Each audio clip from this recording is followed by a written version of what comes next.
सुखा सद्धम्मदेशना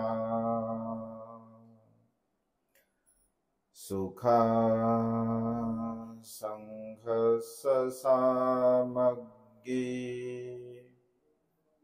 समगानं तपो सुखो।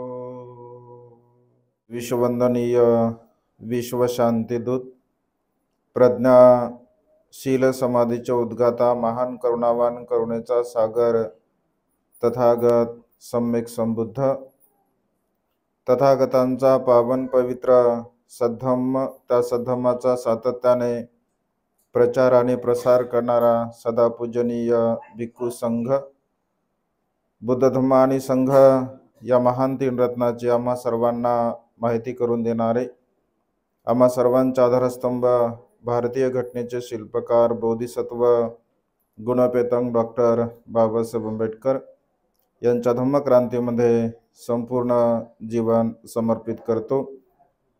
आज या मंगलमय प्रसंगी रमाताई घोणमोडे यांच्या जन्मदिनाच्या निमित्ताने घोणमोडे परिवारांनी तीन बुद्धपुत्रांना आपल्या घरी निमंत्रित करून भोजनदान चिवरदान पात्रदान आदी दान पुण्य करून आपल्या जीवनामध्ये महान आणि असीम असं पुण्य संपादन केलं आहे। या दानाचं अनुमोदन करण्यासाठी विशेष रूपाने उपस्थित असणारे पूजनीय भिक्खू करुणानंदजी थेरो मुख्य संचालक the great happiness YouTube channel ज्याने अत्यंत सुंदर आणि विस्तार रूपाने दानाच्या संदर्भामध्ये धम्मदेशना दिली असे पूजनीय भिक्खू यन धम्मानंदजी थेरो व संपूर्ण श्रद्धासंपन्न उपासक उपासिका त्याचप्रमाणे सातत्याने प्युरिटी ऑफ माइंड या यूट्यूब चॅनलच्या द्वारा धम्मदेशना श्रवण करून आपल्या जीवनामध्ये अनंत असीम पुण्य संपादन करणारे सर्व श्रद्धासंपन्न उपासक उपासिका आपणा सर्वांच्या प्रती अनंत अनंत मंगलकामना मंगलमैत्री भावना व्यक्त करतो व तुम्हा सर्वांच्या हितासाठी सुखासाठी आणि कल्याणासाठी तथागतांच्या श्रेष्ठ धम्मदेशनेला प्रारंभ करतो। आपण सर्वांनी तीन रत्नांच्या प्रती दृढ श्रद्धाभाव उत्पन्न करून तथागतांच्या धम्मदेशनेला श्रवण करावे ग्रहण करावे। 1 तासापासून जवळपास आपण भंतेंची धम्मदेशना श्रवण करत आहात। अत्यंत सुंदर आणि मार्मिक अशी देशना भंतेने दिली। आपण प्रसन्न चित्ताने सर्वांनी श्रवण केली। आता दुसरी धम्मदेशना आहे, आणखी एक बाकी आहे, ऐकायचे ना? पोटाला पण ऐकायची का? जवळपास 1 वाजलेला आहे की भोजन पण महत्वाचेच आहेत नाही का? बर, तर मी काय जास्त बोलणार नाही। एक 10-15 मिनिटापर्यंत एक छोटेखानी उपदेश भगवंताचा सांगण्याचा प्रयत्न करतो। आज घोणमोडे आईने 3 बुद्धपुत्रांना भोजनदान दिलं, चिवरदान दिलं, पात्रदान दिलं। या दानाच्या संदर्भामध्ये भंतेंनी तथागतांच्या श्रेष्ठ उपदेशाला अनुसरून त्याचं काय महत्त्व आहे आपल्या जीवनामध्ये आणि त्याचं किती महान आणि असीम असं पुण्य आहे या संदर्भामध्ये देशना दिली। बौद्ध साहित्यामध्ये अनेक देशनेमध्ये भगवंताच्या उपदेशामध्ये आपल्याला दानाच्या संदर्भामध्ये विशेष रूपाने अनेक वेळा भिक्खू संघाच्या धम्म देशनेमध्ये दानाचा उल्लेख होत असतो आणि दानाच्या संदर्भामध्ये बोललं जातं। कारण भगवंत स्वतः प्रत्यक्ष रूपाने भिक्खू संघाला उद्देशून उपासक उपासिकांना उद्देशून भगवंत असे म्हणतात की भिक्षूंनो उपासकांनो, माझ्या जीवनामध्ये या सुखाचा जो मी अनुभव घेत आहे, मी तुम्हाला दान करा यासाठी सांगतो, कारण मी अनेक जन्मामध्ये दान केलेलं आहे. मी शील पालन करा तुम्हाला यासाठी सांगतो की मी अनेक जन्मामध्ये शील पालन केलं आहे. मी प्रज्ञेचा अभ्यास तुम्हाला करा यासाठी सांगतो, कारण मी अनेक जन्मामध्ये प्रज्ञा पारमितेचं आचरण केलं आहे. म्हणजे मी जे जे काही तुम्हाला सांगतो ते प्रत्यक्ष त्याची अनुभूती मी स्वतः घेतली, मी स्वतः आचरण केलं, अनुसरण केलं. आणि या कुशल कर्माच्या द्वारा, या पुण्यकर्माच्या द्वारा मी माझ्या जीवनामध्ये जे काही प्राप्त केलेलं आहे ते मी खात्रीपूर्वक सांगतो की तुम्ही मी सांगितलेल्या मार्गाला अनुसरून जर जीवन जगण्याचा प्रयत्न केला तर नक्कीच ज्या सुखाची मी अनुभूती करतोय त्या सुखाची अनुभूती तुम्ही स्वतः सुद्धा करू शकता. कारण भगवंतांना आपण तथागत म्हणतो, तथा भासी तथा कारी. भगवंत जसे बोलतात तसे चालतात, तसे करतात. आणि त्यामुळे भगवंताचा हा जो धम्म असतो, हा धम्म मनुष्याच्या सर्वांगीण उन्नतीला सहाय्यक ठरणारा आहे. म्हणजे मानसिक आणि शारीरिक या दोन्ही प्रकारची उन्नती मनुष्याच्या जीवनामध्ये अत्यंत महत्त्वपूर्ण आहे. मानसिक तर आवश्यकच आहे, शारीरिक सुद्धा आवश्यक आहे. कारण शरीर जर दुर्बल असेल, शरीर जर कमकुवत असेल तर मनुष्य कर्म करू शकत नाही. आणि मनुष्याचं शरीर सुदृढ आहे, शरीर बलवान आहे, पण मनुष्याचं मन जर कमकुवत असेल, मन जर कमजोर असेल तरी सुद्धा मनुष्य कर्म करू शकत नाही. आणि त्यामुळे शरीर आणि मन या दोन्ही प्रकारच्या गोष्टी आपल्या जीवनामध्ये अत्यंत महत्त्वपूर्ण आहे. भगवंताने वेळोवेळी प्रसंगाला अनुसरून प्रसंगानुरूप उपदेश दिलेला आहे. कारण भगवंत लोकांच्या चित्ताला जाणायचे, समजायचे की समोरच्या लोकांची मानसिकता आता काय आहे, समोरचे लोक म्हणजे काय श्रवण करू शकतात, काय ग्रहण करू शकतात, कोणत्या म्हणजे समोर बसलेल्या लोकांच्या मनाची मानसिकता, जे त्याच्या बुद्धिमत्तेची जी लेवल आहे ती कोणत्या स्तरापर्यंत पोहोचलेली आहे, या गोष्टीला भगवंत स्वतः जाणत असत, स्वतः त्याची अनुभूती घेत असत.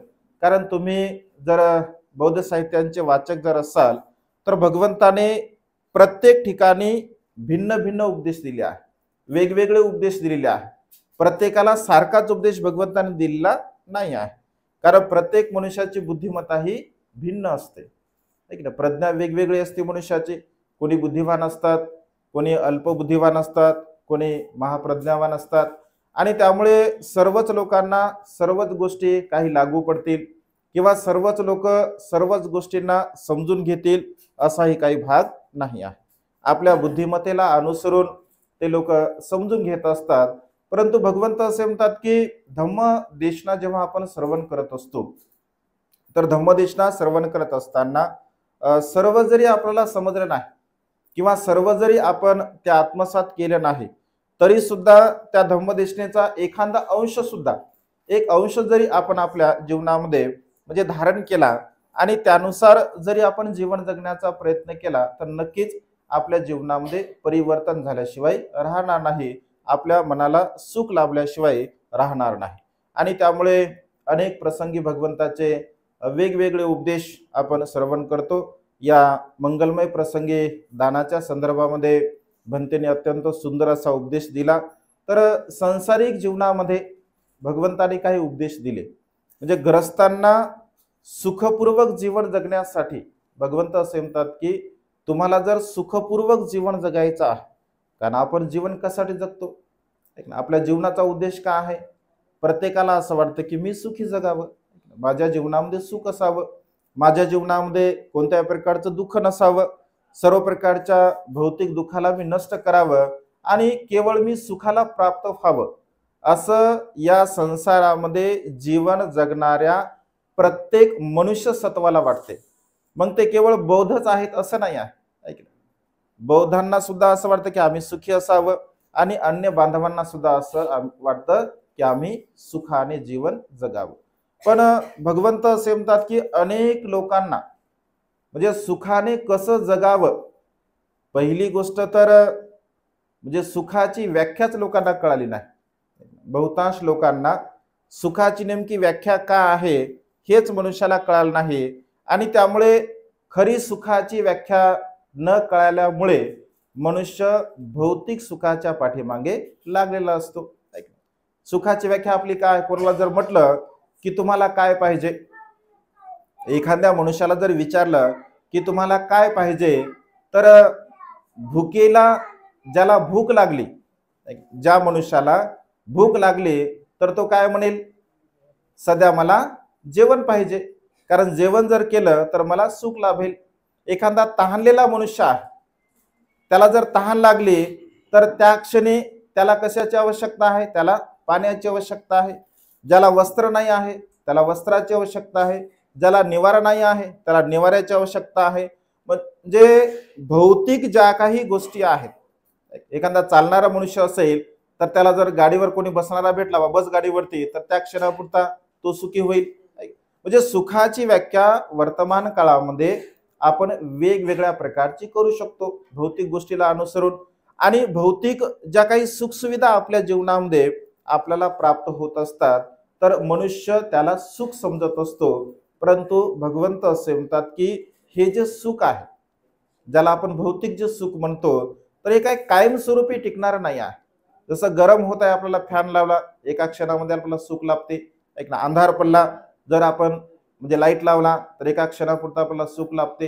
म्हणजे सुखाचे जी माध्यम आहेत भौतिक काळामध्ये, तर भगवंत असे म्हणतात की हे भौतिक सुख तर आपल्याला थोड्या क्षणापुरतं, थोड्या काळापुरतं सुख देणार असतं, परंतु आध्यात्मिक सुख मात्र या गोष्टीमुळे प्राप्त होत नाही। याच्या आधाराने आपण आध्यात्मिक सुखाकडे वळू शकतो किंवा आध्यात्मिक सुखाकडे आपण जाऊ शकतो। तर सर्वसामान्य मनुष्यांच्या जीवनामध्ये, मग तो गरीब सुद्धा असू द्या, तो मध्यमवर्गीय असू द्या किंवा श्रीमंत असू द्या, सुखाची व्याख्या सर्वांची सारखी आहे।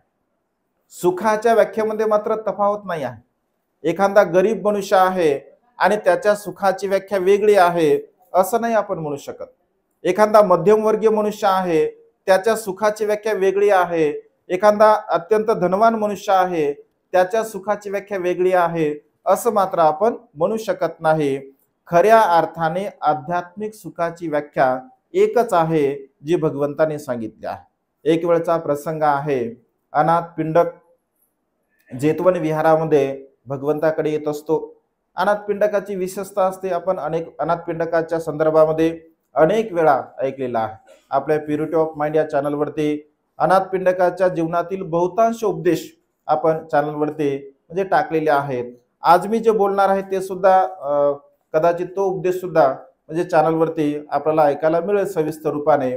तर अनाथ पिंडक जेव्हा भगवंताकडे येतो आणि भगवंताकडे आल्यानंतर तो भगवंताच्या जवळ बसतो, भगवंताला प्रणाम करतो, आणि भगवंताला प्रणाम केल्यानंतर अनाथ पिंडकाची एक विशेषता असायची, सकाळच्या प्रहरी तो भगवंताचं दर्शन घेण्यासाठी जात असे आणि सायंकाळच्या प्रहरी भगवंताचं दर्शन घेण्यासाठी तो जात असे।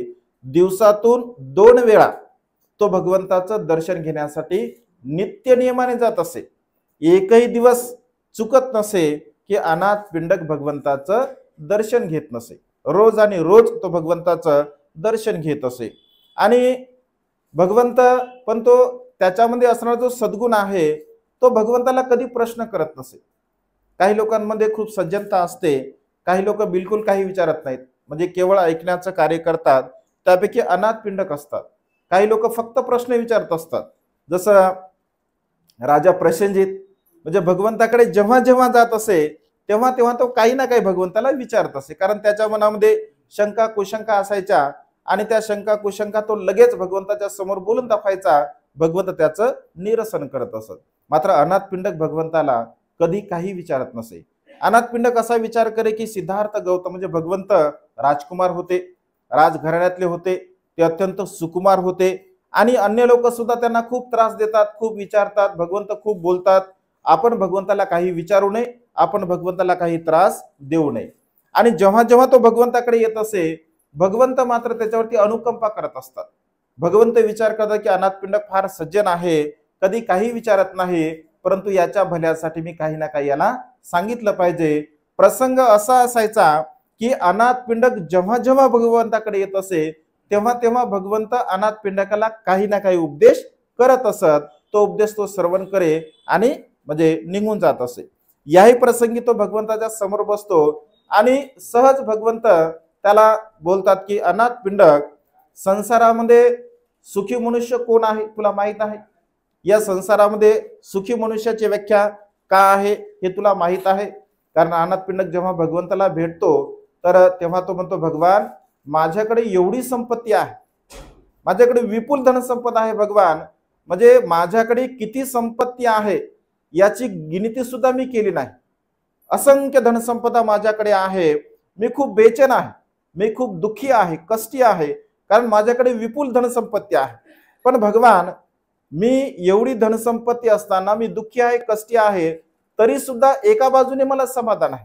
कारण मी जे कार्य करतो या माझ्या कार्यावरती असंख्य लोक म्हणजे त्याची उपजीविका करत असतात आणि त्यामुळे मला समाधान आहे. कारण अनाथ पिंडक त्याचं नावच पडलेलं असतं, सुदत्त नाव असते, लोकांना दान देण्यामध्ये तो अग्र असतो, पिंड देण्यामध्ये अग्र असतो, त्यामुळे त्याला अनाथ पिंडक असं म्हटलं जातं. तो नित्य नियमाने दान पुण्य कर्म करत असे. आणि भगवंत असे म्हणतात की अनाथ पिंडक, मनुष्याकडे किती धनसंपत्ती आहे, ती धनसंपत्ती मनुष्याला कधीही गुलाम बनवत नाही. धनसंपत्ती मनुष्याला कधी गुलाम बनवत नाही. तर धनसंपत्तीच्या प्रती असणारी जी लालसा असते, असणारा जो लोभ असतो, तो लोभ मात्र मनुष्याला गुलाम बनवत असतो. जो मनुष्य त्या धनसंपत्तीच्या आहारी गेला असेल तर तो मात्र नक्कीच त्या धनसंपत्तीचा गुलाम बनत असतो. परंतु आपल्या धनसंपत्तीचा योग्य जो वापर करत असेल तर निश्चितपणे तो सुखाला प्राप्त होत असतो. आणि याला अनुसरूनच भगवंत अनाथ पिंडकाला सुखी ग्रस्तांच्या जीवनामधील 4 प्रकारचे सद्गुण सांगतात. आणि ते 4 प्रकारचे सद्गुण सांगताना भगवंत असे म्हणतात की सुखी ग्रस्तांच्या जीवनामध्ये धनसंपदा कमावणे हे त्याच्या जीवनातील एक सुखाचं माध्यम आहे. धनसंपत्ती भगवंताने आधी असं कधीच नाही म्हटलं की तुम्ही निर्धन राहा, धनसंपत्ती तुम्ही कमावू नका, धनसंपत्तीचा तुम्ही संग्रह करू नका, असं भगवंताने कधीही म्हटलेलं नाही आहे. भगवंत असे म्हणतात तुम्ही सदग्रस्त आहात, तुम्ही संसारिक जीवन जगत आहात, तर तुम्ही धनसंपत्तीचा संग्रह केलाच पाहिजे.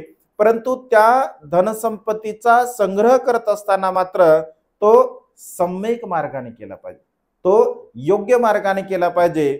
सम्यक मार्गाने कमावलेली धनसंपत्ती मनुष्याला सुख देणारी असते. परंतु सम्यक मार्गाने जर धनसंपत्ती कमावली नसेल तर ती धनसंपत्ती मात्र मनुष्याला सुख देणारी ठरत नाही. आणि त्यामुळे भगवंत असे म्हणतात ग्रस्तांच्या जीवनामध्ये हे सर्वात मोठं सुख आहे की त्याने धनसंपत्ती कमावली पाहिजे. धनसंपत्ती अत्यंत महत्त्वपूर्ण आहे. आपल्या मेहनतीने, आपल्या परिश्रमाने, घाम गाळून, कष्टाने ती धनसंपत्ती कमावली पाहिजे. कारण कष्टाने कमावलेल्या धनसंपत्तीचे सुख आहे. जसं व्यावहारिक दृष्टिकोनातून बाबासाहेब म्हणजे स्वाभिमानाच्या संदर्भामध्ये उदाहरण देतात की जसं एखादी अकुशल कर्म करणारी स्त्री आहे, जसं बाबासाहेबांनी सरळ सरळ रायटिंग स्पीचेस मध्ये हे उदाहरण दिलेलं आहे की मनुष्याचा स्वाभिमान किती महत्त्वपूर्ण आहे. धनसंपत्तीच्या किंवा आपल्या उपजीविकेच्या संदर्भामध्ये बाबासाहेब असं समजून घ्या, एखादी अकुशल कर्म करणारी स्त्री आहे, जसं समजा व्यवसाय करणारी स्त्री आहे, अकुशल कर्म करते आणि अकुशल कर्म करून ती स्त्री आपली उपजीविका करते, तिच्याकडे विपुल धनसंपदा असते. ती स्त्री सकाळी सकाळी अत्यंत चांगल्या प्रकारे ब्रेड खात असेल, पाव खात असेल, खिमा खात असेल, अत्यंत चांगल्या प्रकारचं ती भोजन ग्रहण करत असेल. एकीकडे बाबासाहेब असं म्हणतात, दुसरीकडे बाबासाहेब असं म्हणतात की माझ्या खेड्यातली एखादी भगिनी रात्री उरलेली जी शिळी भाकर असेल ती चटणी सोबत खात असेल किंवा रात्री उरलेल्या भाजी सोबत खात असेल तर त्या स्त्रीचा आणि या स्त्रीची जर तुलना केली असेल तर मी तिला सन्मान देईल जी रात्रीची उरलेली शिळी भाकर खात असेल. का? कारण ती सन्मानाने खाते, ती स्वाभिमानाने खाते, तिने मेहनतीने, परिश्रमाने, कष्टाने, घाम गाळून कमावलेलं असतं.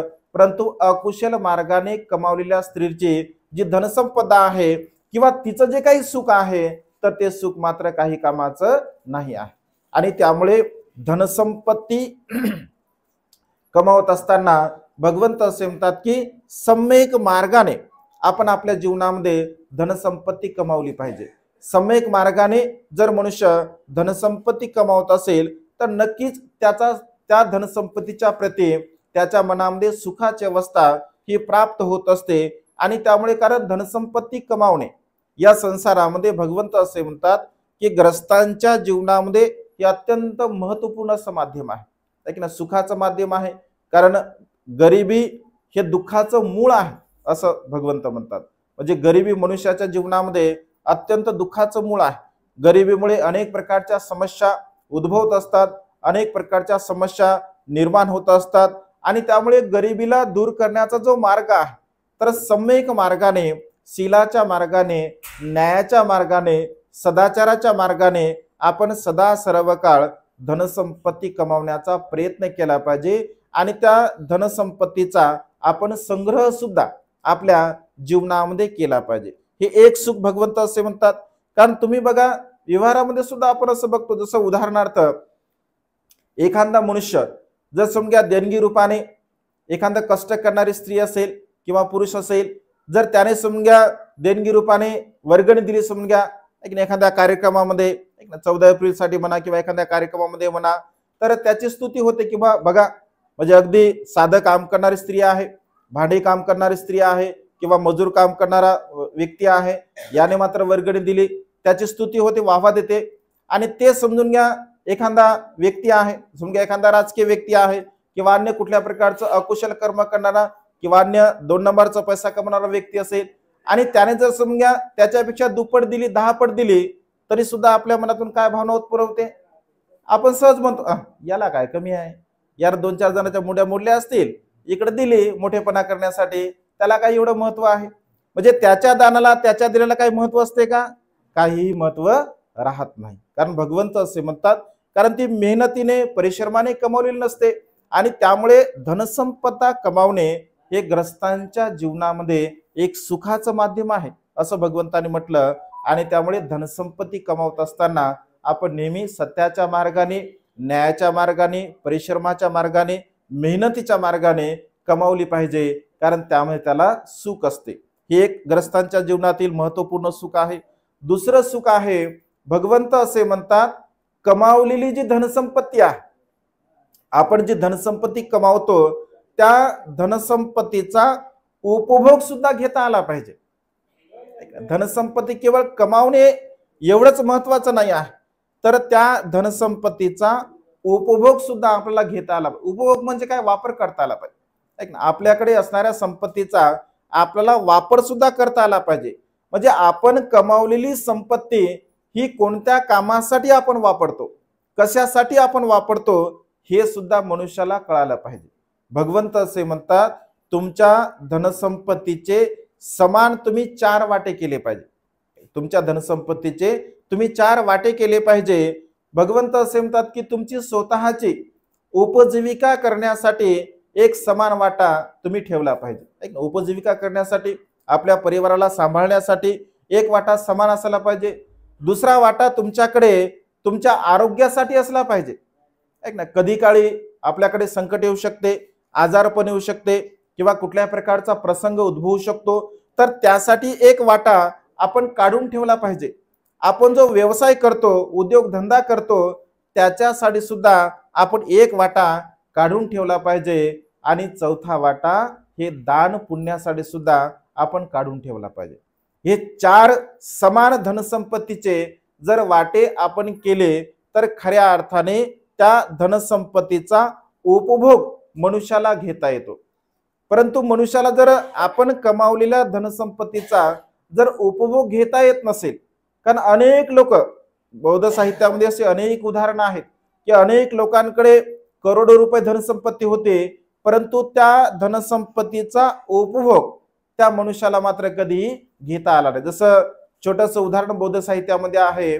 एक वेळचा प्रसंग, राजा प्रसेनजित दुपारच्या प्रहरी भगवंताकडे येतो आणि भगवंताकडे आल्यानंतर तो भगवंताला प्रणाम करतो. भगवंत असे म्हणतात की राजन, या दुपारच्या प्रहरी तुम्ही कसे काय आलात? कारण भगवंताला भेटण्याची वेळ असायची सकाळची किंवा संध्याकाळची. दुपारच्या प्रहरी भगवंताला कोणी भेटण्यासाठी जात नसे. आणि दुपारची वेळ ही आरामाची असते, ध्यान साधनेची असते, त्यांचे वैयक्तिक कार्य करण्याची असते. त्यामुळे दुपारचा प्रहर हा ज्याला योग्य वेळ म्हटलं नाही भगवंताने. एक सकाळची वेळ आणि संध्याकाळची वेळ. परंतु राजा प्रसन्न दुपारी जातो. मग भगवंत विचारतात की या अवेळी कसे काय तुम्ही आलात? तर राजा प्रसन्न म्हणतो, भगवान इकडेच थोडं कामानिमित्त आलो होतो आणि त्यामुळे असं वाटलं की चला भगवंताचं दर्शन करावं.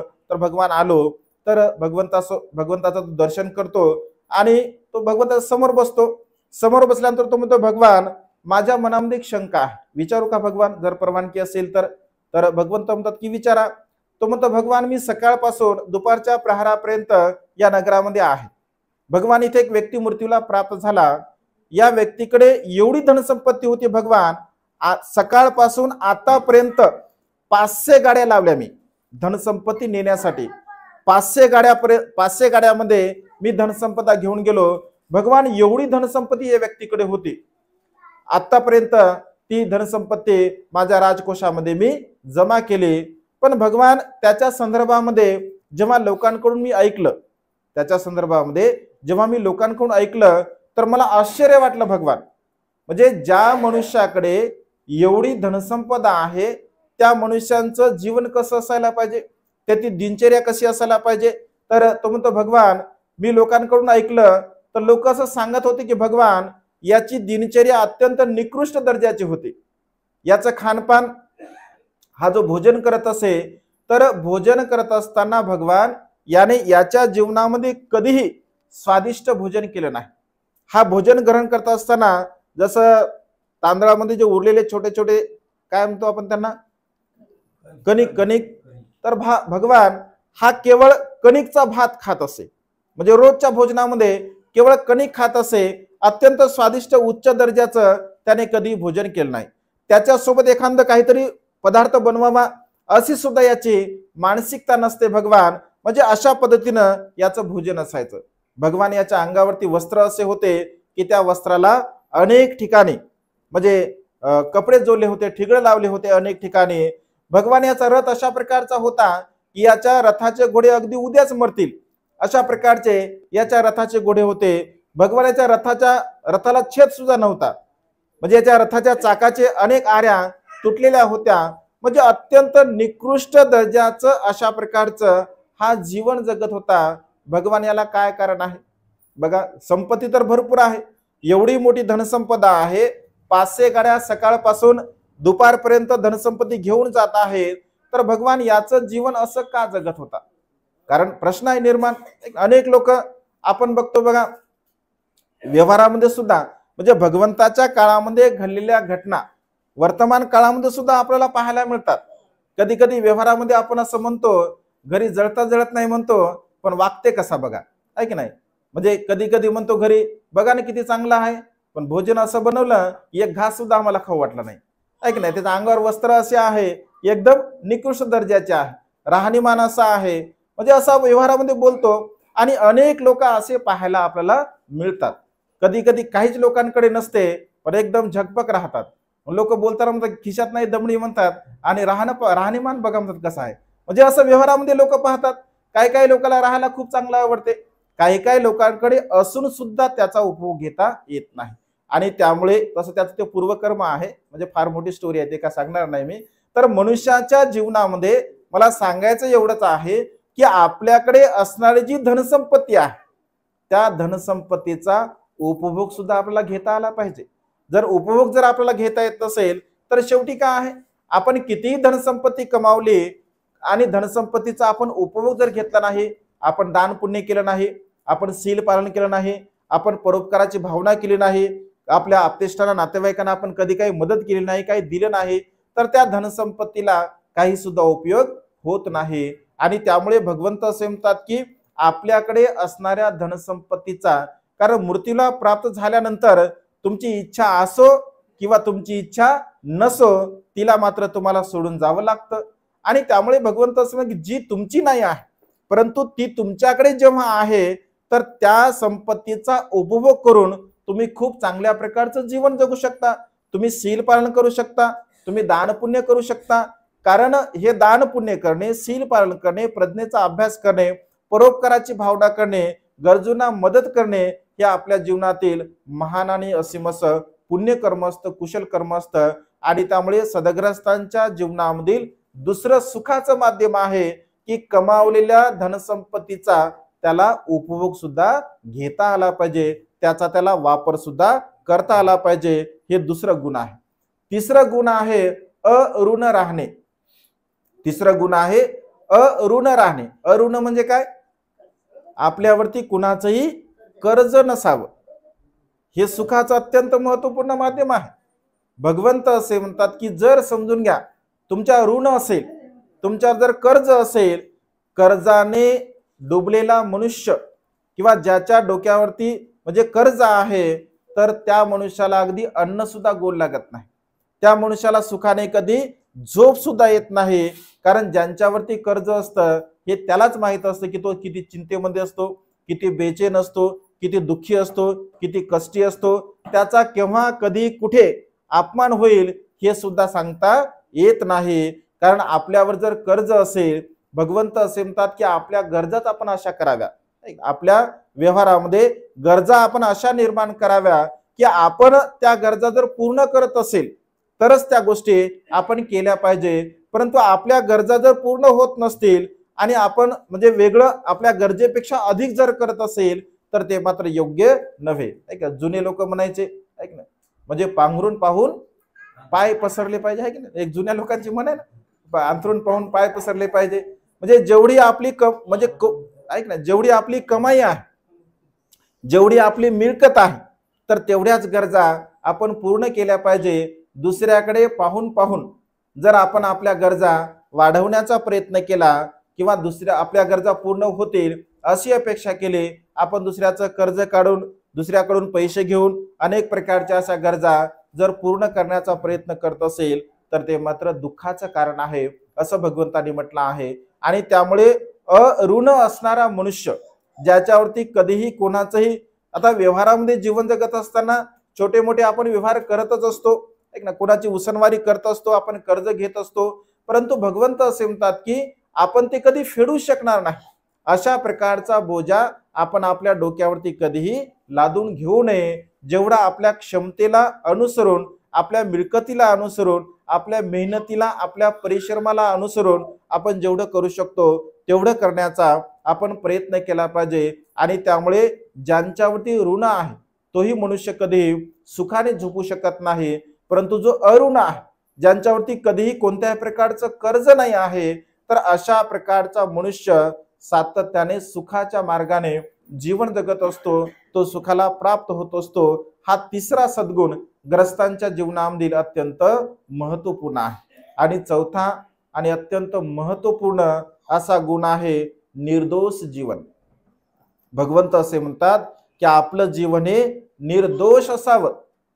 आपल्या जीवनामध्ये कोणीही कधीही आपल्याला दोष लावणार नाही अशा प्रकारचं आपण जीवन जगावं. बाबासाहेब असं म्हणतात, माझ्या शीलाबद्दल, माझ्या सदाचाराबद्दल माझे मित्रच काय, परंतु माझे वैरी सुद्धा माझ्याकडे बोट दाखवू शकत नाही.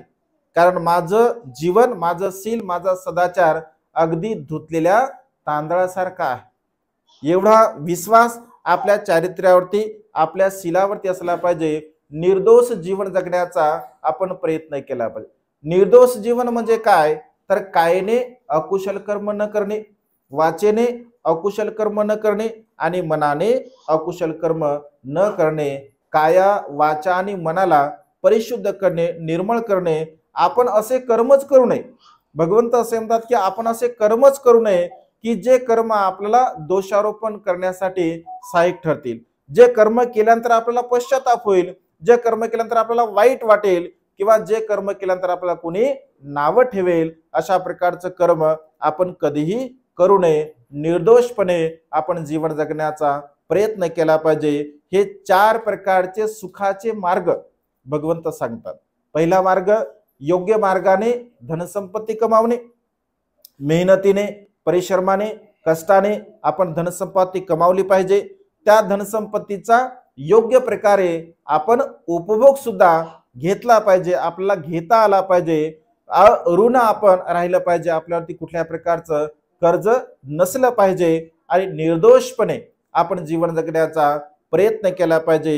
हे 4 प्रकारचे सद्गुण सदग्रस्तांच्या जीवनामध्ये भगवंताने अत्यंत महत्वपूर्ण असे सांगितले आहे। अनाथ पिंडकाला भगवंत हा उपदेश करतात, अनाथ पिंडक शांतपणे त्या उपदेशाला ग्रहण करतो। हे 4ही प्रकारचे गुण, हे 4ही प्रकारचे सद्गुण अनाथ पिंडकामध्ये ऑलरेडी होते। अनाथ पिंडक जी धनसंपत्ती कमवत होता, व्यापारी जरी तो होता, हिऱ्याचा व्यापारी होता अनाथ पिंडक, व्यापारी जरी असेल तरी सुद्धा मात्र अत्यंत प्रामाणिकपणे तो आपला व्यापार करत असे। कारण भगवंत असे म्हणतात की तू व्यापारी आहे आणि व्यापारी असताना जर तू नफा घेतला नाही तर तो व्यापार चालेल का?